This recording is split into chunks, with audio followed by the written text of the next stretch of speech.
Assalamualaikum warahmatullahi wabarakatuh. Balik lagi sama saya di sesi ketiga. Saya mau sharing mengenai jenis-jenis marketing.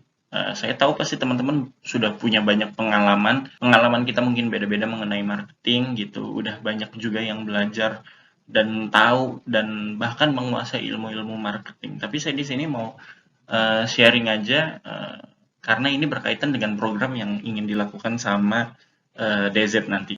Yang pertama, penjelasan apa itu marketing. Ini definisinya menurut Kotler dan Armstrong, proses perusahaan menciptakan nilai untuk customer, untuk menjalin hubungan yang kuat, kemudian menangkap nilai dari customer. Jadi kita bikin nilai, promosi itu adalah marketing itu proses menciptakan nilai, untuk menciptakan ikatan kepada customer, kemudian untuk dapat benefit value juga dari customer. Terus ada yang namanya marketing mix 7P.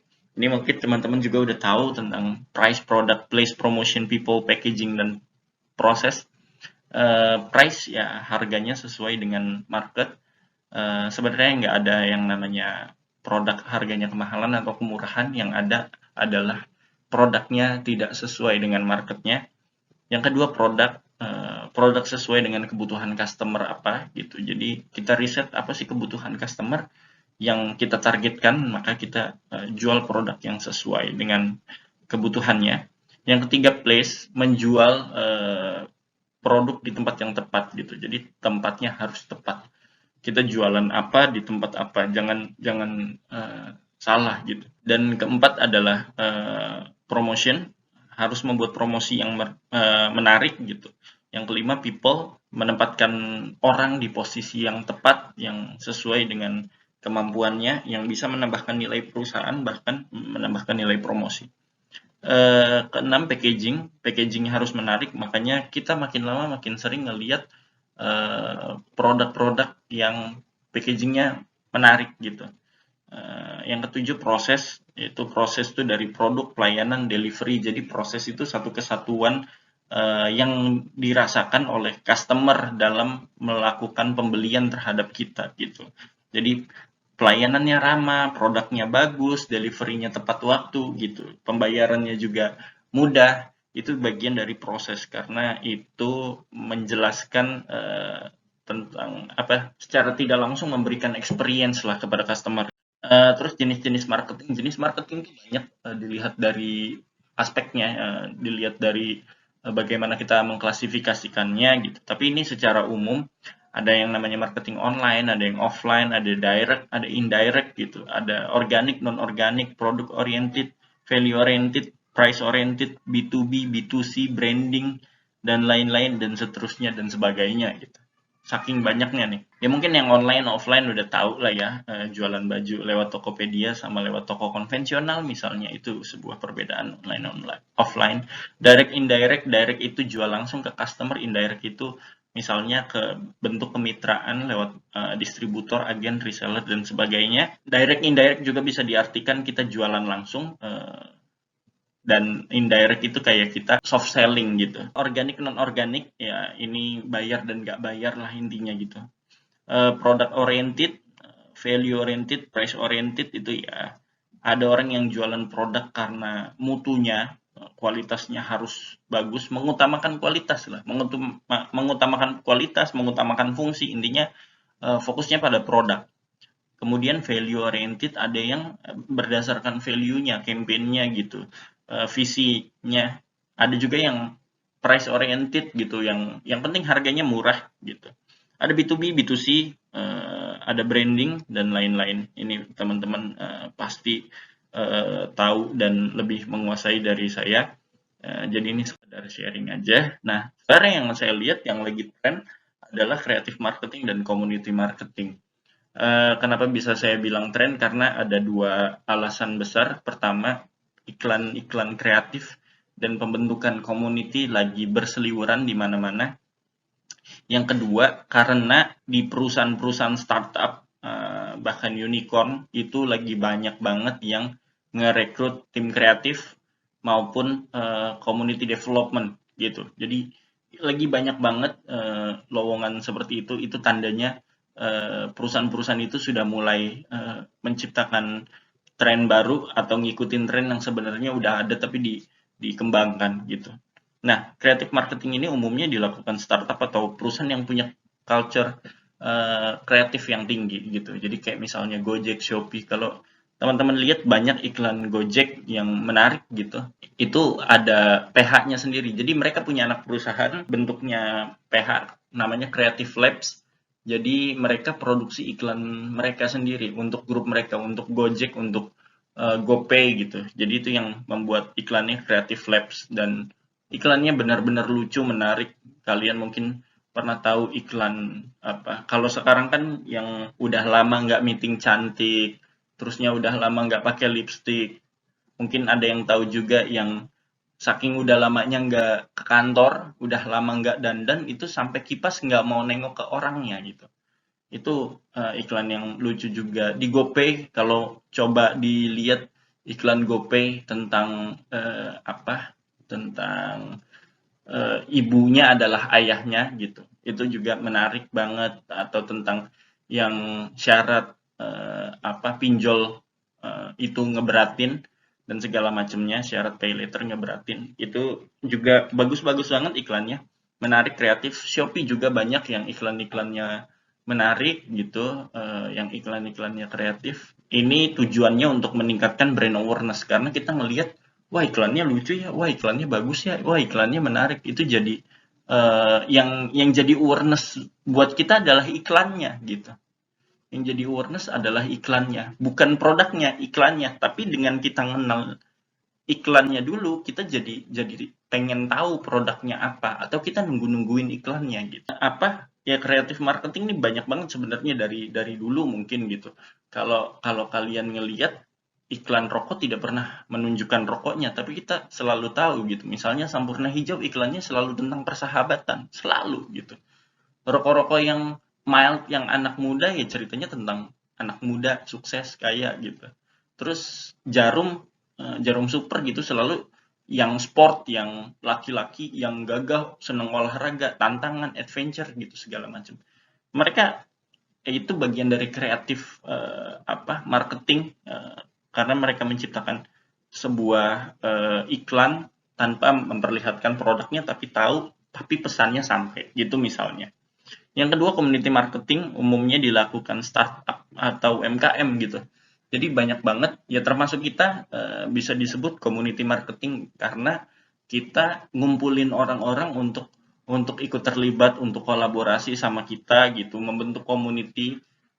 Nanti untuk community marketing saya ada materinya khusus ngejelasin tentang community marketing, bahwa kita ini perusahaan-perusahaan sekarang tuh udah terlalu banyak persaingan gitu. Istilah bakar duit di startup tuh udah banyak banget dilakukan sama perusahaan-perusahaan saat uang mereka habis karena customer gak loyal gitu.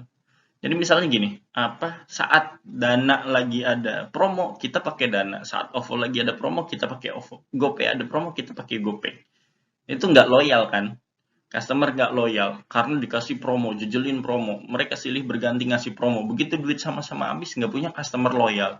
Nah, makanya mereka harus ngebentuk community untuk menciptakan loyal customer mereka dari community. Jadi mereka ngasih dampak apa, ngasih sesuatu apa ke komunitas mereka untuk mereka get something juga gitu. Jadi give and take gitu. Give dulu, bukan take dulu.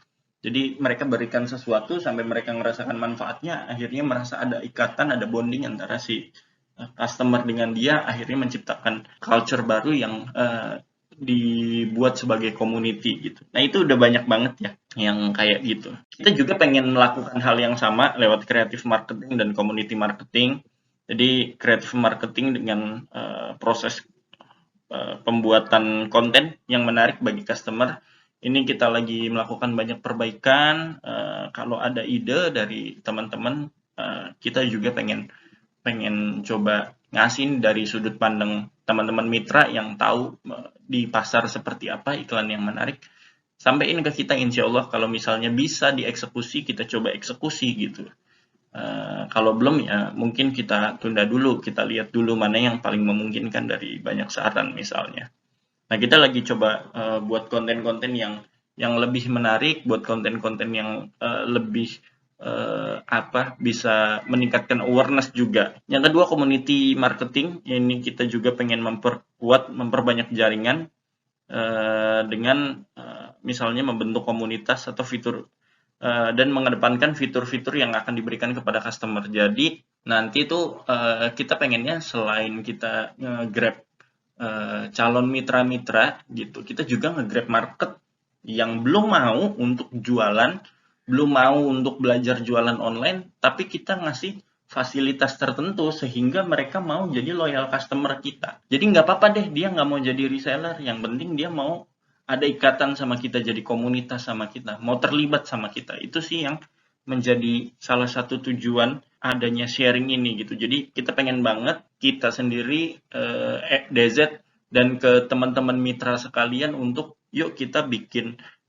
metode marketing yang bisa dijalankan sama-sama, kita terapkan sama-sama gitu. Nah, ini target marketingnya yang pertama awareness ya, meningkatkan awareness terhadap DZ yang tadinya unaware, merek yang nggak dikenal jadi brand recognition, merek yang mulai dikenalin gitu. Tadinya kita nggak tahu DZ itu apa. Oh, DZ itu ini kayak Evermost misalnya gitu. Kayak gitu ternyata bentuknya gitu. Setidaknya itu kita jadi orang tahu deh gitu. Jadi DZ itu apa gitu. Tujuannya itu untuk awareness.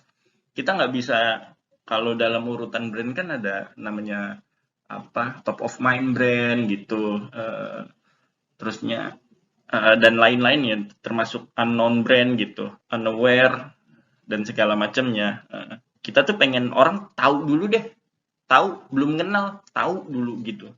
Tujuan kita itu. Yang kedua, menciptakan loyal marketing atau word of mouth marketing. Kita pengen ngasih manfaat mitra-mitra, kita pengen ngasih kemudahan ke mitra-mitra, mudah-mudahan dengan kita memberikan kemudahan-kemudahan jadi memberikan mitra merasakan manfaat lebih. Setelah merasakan manfaat lebih akan menjadi loyal. Setelah loyal mereka akan jadi ambasador gitu. Jadi ambasador. Jadi kita pengen fokus ke teman-teman mitra dan minta tolong juga buat teman-teman mitra untuk juga fokus memberikan itu kepada mitra-mitra di bawahnya. Nah, slide terakhir, koneksikan marketing kita. Jadi yang pertama, samakan persepsi dulu. Persepsi kita tentang marketing seperti apa, kita komunikasikan dengan baik agar tercapai pesan yang dibuat kepada customer. Jadi misalnya kita bikin campaign nih dari DZ atau dari brand bikin campaign sesuatu, itu kita sampaikan nih, kita samain persepsi dulu, ini tujuan campaign ini untuk apa gitu misalnya. Setelah tahu tujuannya untuk apa, baru kita sampaikan gitu, kita sampaikan. Nah, yang kedua, kuatkan koneksi yang dibuat dengan memberikan personal touch. Misal, bisa dibilang gini, misalnya dari DZ bikin iklan, saya bikin campaign gitu, dengan gaya bahasa saya. Tapi misalnya buat ada mitra yang ngerasa ini gaya bahasa saya ini nggak cocok sama dia gitu. Gaya bahasa saya misalnya yang terlalu santai, yang terlalu anak muda banget, kayaknya rada kurang cocok gitu. Saya nih gaya bahasa saya biasanya begini kalau nulis caption gitu. Kalau ngirim WhatsApp ke orang kayak gini. Oh ya udah, saya lebih cocok pakai ini. Ya maka nggak apa-apa. Captionnya dirubah, tapi tujuannya nggak boleh berubah. Tujuannya harus sama, gaya bahasanya dirubah, nggak apa-apa, biar lebih ada personal touch gitu. Yang ketiga, lakukan serentak di berbagai channel yang dimiliki gitu. Jadi saat kita bikin campaign sesuatu, kita bikin bareng. Misalnya, pusat lagi pengen nyari reseller atau member nih sebanyak-banyaknya dengan metode seperti ini, terusnya cara-cara ngolahnya seperti ini, itu udah jadi misalnya nih kita ada pengen ngumpulin member atau reseller dengan cara seperti ini nih gitu. Pusat sudah melakukan dan works misalnya.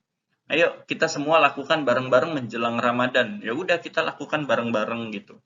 Di semua channel yang kita milikin kita sounding. Jadi terasa sangat besar gitu. Terasa campaign-nya sangat besar di lingkaran-lingkaran kita, di circle kita tuh berasa gitu. Nah, yang keempat, lakukan berulang. Jadi kita melakukan itu terus-menerus supaya orang tuh ingat, supaya orang tahu, supaya orang gitu. Oh, ini lagi nyari reseller ya gitu. Oh, ini nyari dropshipper, nyari member gitu. Itu yang kita cari gitu. Mereka jadi tahu, mereka jadi pengen gabung gitu misalnya. Mereka pengen gabung karena tahu produknya, mereka pengen gabung karena tahu teman-teman mitranya gitu. Oh, ternyata si A yang jadi agennya, oh ya udah nggak apa-apa deh gabung jadi reseller misalnya gitu. Ya personal touch juga sama perlunya gitu. Apa dilakukan terus-menerus dan serentak gitu sih. Jadi itu aja yang pengen saya sampaikan. Intinya dalam program marketing ini saya sedang membuat program, sedang uji coba tepatnya, sebuah program yang mudah-mudahan kalau lancar bisa di copy paste ke teman-teman mitra sekalian untuk kita bikin campaign sama-sama, terusnya kita kuatkan dari DZ, kita kuatkan branding dari personal branding teman-teman, dari usaha toko teman-teman diperkuat juga. Jadi kita sama-sama kuat dan punya identitas gitu. Oke, gitu aja dari saya. Mohon maaf kalau ada kesalahan, kekurangan. Terima kasih. Saya pamit undur diri. Wabillahi taufiq wal hidayah. Wassalamualaikum warahmatullahi wabarakatuh.